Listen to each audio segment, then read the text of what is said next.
आज है वीक का पहला सेशन और आज मार्केट गैप डाउन ओपन होता है। अब इस समय पर आपके पास सोशल मीडिया पर अलग अलग चीजें आ रही होंगी कि मार्केट यहां से क्रैश होने वाला है, मार्केट में कुछ बहुत बुरा है। डेफिनेटली एक चीज मार्केट के अंदर है कि मार्केट इस समय बहुत अनसर्टेन है, लेकिन अनसर्टेनिटी की डेफिनेशन क्या होती है?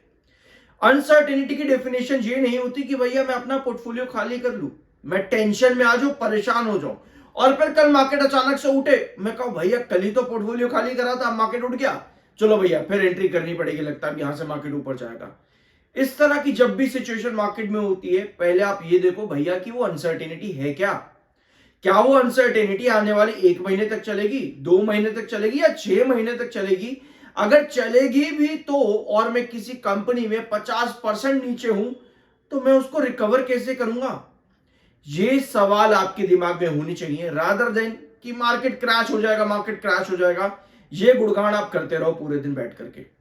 ध्यान से देखना इस वीडियो को, बहुत कुछ सीखने को मिलेगा आपको यहाँ पर। I am NISM 7 certified, subscribe जरूर कर देना, लेकिन तभी करना अगर किसी भी पॉइंट में वीडियो पर आपको लगे कि हाँ सब्सक्राइब करने लायक चैनल है, तभी करना, ठीक है।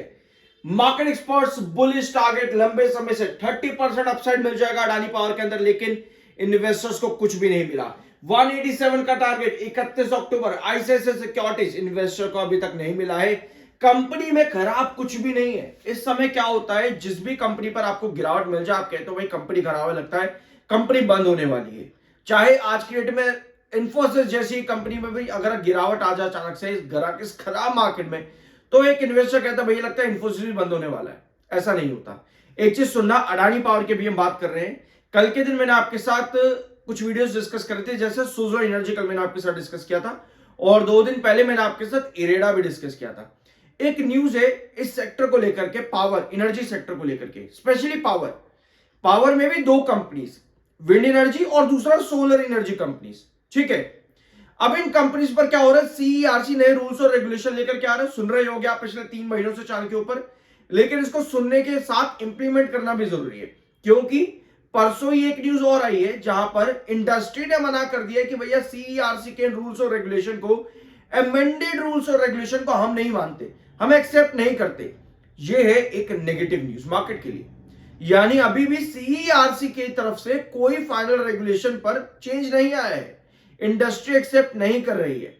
एक आ गया इंडस्ट्री यानी कि सेक्टर के लिए न्यूज सीईआरसी की, दूसरा आता है भैया डोनाल्ड ट्रंप। अमेरिका अनसर्टेनिटी पूरी दुनिया के अंदर बना करके रखी हुई है, यही एक चीज है जो आपको समझनी है।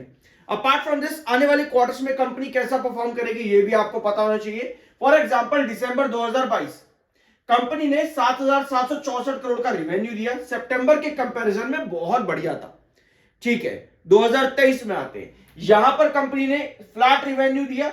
2024 में आते हैं तो यहां पर कंपनी का रिवेन्यू फिर से इंक्रीज हो जाता है। 2025 में आते हैं जहां पर कंपनी का रिवेन्यू 13,457 करोड़ का है।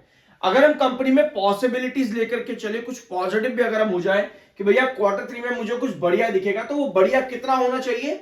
0.88% के ऊपर, यानी कि 13,671 करोड़ में आपको 1% इसका ऐड करोगे तो इतना रिवेन्यू आपका कम से कम आना चाहिए, क्योंकि भैया इसके नीचे का रिवेन्यू एक्सेप्टेंस नहीं है। समझे इस चीज को? यानी कि एक तो आपको रिवेन्यू ग्रोथ चाहिए परसेंटेज के अंदर, जिसको आप मार्जिन भी कहते हो, जिसको आप ग्रोथ परसेंटेज भी कहते हो, जिसको आप बढ़िया रिजल्ट भी कहते हो, वो चीज चाहिए।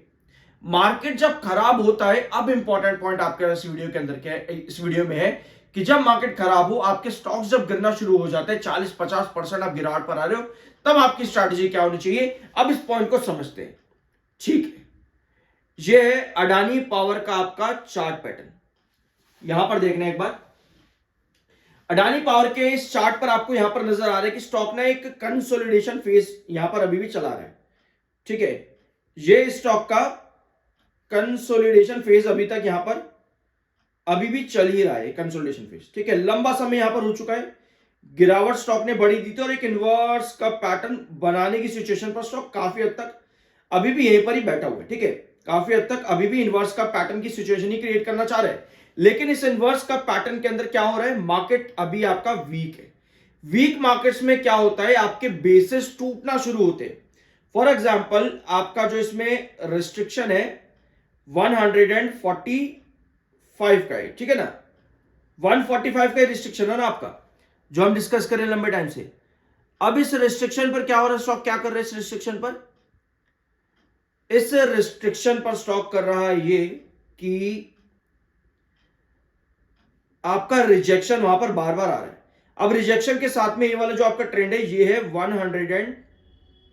138 का, ये वाला ट्रेंड आपका 138 का है।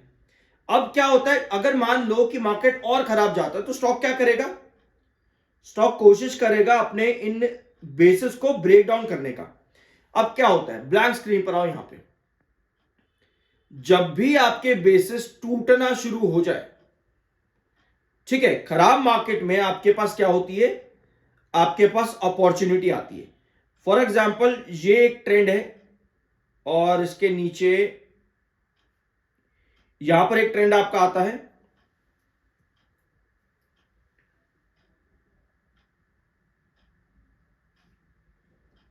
ये एक ट्रेंड आपका आ गया, ठीक है, और इसके नीचे भी हम ले लेते हैं, यहां पे एक ट्रेंड ये आपका आ गया। अब स्टॉक क्या कर रहा है, फॉर एग्जांपल ये तीनों आपके ना बेसिस है, ये तीनों आपके बेसिस ट्रेंड है। स्टॉक ने क्या किया, 138 फॉर एग्जांपल ब्रेक डाउन किया। आप क्या कर रहे हो कि भैया 138 तो आपका इंपॉर्टेंट बेस है, लेकिन 138 पर स्टॉक क्या कर रहा है, रिजेक्शन फेस करके नीचे आ गया। अब 138 के बाद आपका बेस आता है 124, फॉर एग्जांपल 124 आपका बेस आता है। अब आप क्या कर रहे हो, मार्केट कब जाकर के आपका स्ट्रॉन्ग आपको नजर आता है, अनसर्टेनिटी का जवाब आपको मिलता है चार्ट के ऊपर। आप कह रहे तो भाई कंपनी फंडामेंटली अच्छी है, सब बढ़िया है, भाई क्यों गिर रहा है तू, गिर इसलिए रहा है क्योंकि भैया मार्केट खराब है, सीईआरसी खराब यहां पर चल रहा है। तो आपका चार्ट इस समय काम करेगा, आपको ये चार्ट बताएगा कि भैया अगर मैंने फॉर एग्जांपल किसी कंपनी पर एंट्री कर ली है इस पॉइंट के ऊपर, अब ये पॉइंट आपका 138 के ऊपर है, फॉर एग्जांपल ये 166 का ट्रेंड आपका है, आपने यहां पर एंट्री कर ली है और इस समय आप खड़े हो 138 के पास में, ठीक है, आप इस समय यहां पर खड़े हो। ऐसी सिचुएशन में आपके पास मार्केट अभी अच्छा नहीं है, चलो मैंने 166 पर एंट्री करी हुई है, 138 सस्टेन नहीं कर रहा, मैं क्या करूंगा, नीचे का वेट करूंगा, ये आता है 124। चलो भैया क्या 124 पे मार्केट बढ़िया हो रहा है, नहीं हो रहा। अब यहां पर क्या कर रहा है स्टॉक, कुछ सेशन मार्केट 124 पर सस्टेन करने के बाद ना मार्केट अभी भी सही नहीं है तो स्टॉक और नीचे गिरेगा। यहां पर आपका मान लेते हैं आ जाता है 118 फॉर एग्जांपल। अभी हम लेवल्स एग्जांपल्स लेकर के चल रहे हैं कि हमें कहां पर अपनी स्ट्रैटेजी को इंप्लीमेंट करना चाहिए। जब तक मार्केट सर्टेन नहीं है आपको चार्ट पर नजर रखनी ही रखनी पड़ेगी, ठीक है। 118 के बाद आपका और गिरावट आती है, वहां भी मार्केट सर्टेन नहीं है, यानी कि आपने क्या किया, आपने सिर्फ और सिर्फ इंतजार किया, आपकी एंट्री यहां पर थी, आपने सिर्फ इंतजार किया कि भाई मार्केट कहां मुझे अच्छा दिख रहा है, वहां पर जाकर के मैं अपने एवरेजेस करूंगा या फिर फ्रेश एंट्रीज करूंगा। और ये तीनों लेवल्स जो आपके निकल करके आते हैं या कोई भी बेसिस टूटने के बाद जब नया बेस बनता है वो पुराने चार्ट्स के अकॉर्डिंग निकलता है, ठीक है। पुराने चार्ट्स कैसे, फॉर एग्जांपल 138, ये जो आपका ट्रेंड है 138 का, ये वाला, ये एक टाइम पर रहा होगा आपका रिजेक्शन लेवल यानी कि रिस्ट्रिक्शन, यहां पर एक टाइम पर यह आपका रहा होगा बेस लाइन, ठीक है। इसकी वजह से जब आप ऊपर से नीचे आते हो, जैसे फॉर एग्जांपल 145 से नीचे आप आ रहे हो, तो इसी वजह से 138 आपका इंपॉर्टेंट बेस बना हुआ है। अब क्या होगा, नेक्स्ट बेस जो आपका बनता है, ये सभी बेसिस आपको बताते हैं कि स्टॉक का पास्ट कैसा रहा है। अगर 124 पर आपका नेक्स्ट ट्रेंड बन रहा है पास्ट के अकॉर्डिंग, तो वो आपको बताता है कि हाँ भैया 124 मेरा पहले एक क्या रहा था, रिस्ट्रिक्शन लेवल, और पहले एक बेस भी रहा था, तो ये भी मेरा इंपॉर्टेंट ट्रेंड होता है, मुझे यहां वेट करना चाहिए और देखना चाहिए इस कैनेरियो को। अगला ट्रेंड आता है आपका पुराने पास्ट के अकॉर्डिंग, ये भी आपका पुराना रिस्ट्रिक्शन और पुराना बेस रहा है। इस तरीके से डिसाइड होता है कि आने वाला टाइम किसी भी कंपनी के लिए खराब मार्केट में भी आपको क्या सिचुएशन दे करके जा रहा है। पहली बार ट्राई किया है मैंने पेन एंड टैप, थोड़ा सा लाइन टेढ़ी मेढ़ी आएंगी बट चिंता मत करो, शायद धीरे धीरे जाकर के इसमें भी एक्सपर्टीज हो जाए, धीरे धीरे कोशिश रहेगी। सब्सक्राइब जरूर कर देना तब तक के लिए। आई होप कि इस वीडियो में आपको कुछ नया जानने और सीखने को मिला होगा। I am NISM 7 certified. Otherwise अगर आपको डिटेल में चीज सीखनी है, आज मैं पूरी कोशिश करूंगा कि आप सभी व्यूअर्स के लिए एक लाइव सेशन रखा जाए, फ्री ऑफ कॉस्ट है, पैसे नहीं है उस चीज के, ठीक है। और उसका लिंक जो है मैं आज शाम को लगभग 6 बजे के आसपास डिस्क्रिप्शन में इसी वीडियो के डिस्क्रिप्शन में डाल दूंगा। अगर आप लोग ज्वाइन करना चाहते हो, 7 बजे के आसपास की टाइमिंग रहेगी। 6 बजे लिंक डिस्क्रिप्शन में आ जाएगा, 7 बजे ज्वाइन कर सकते हो। बहुत कुछ वहां पर आपको डिटेल में सीखने को मिलेगा। मिलते हैं अगले वीडियो में, सब्सक्राइब जरूर कर देना।